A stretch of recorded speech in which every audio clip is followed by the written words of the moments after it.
संतोष भोसरे, मी आता 7वीत शिकते.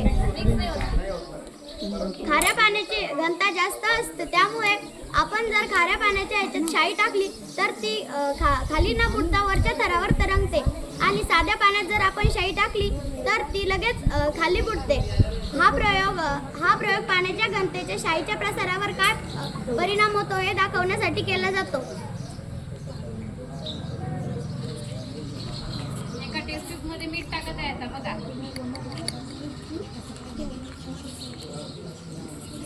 त्याला मिक्स कर.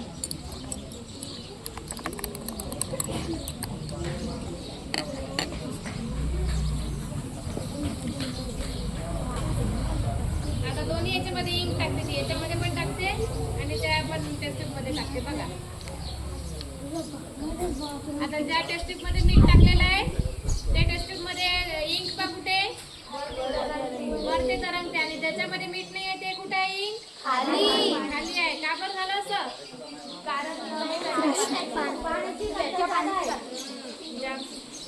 सांग माहिती.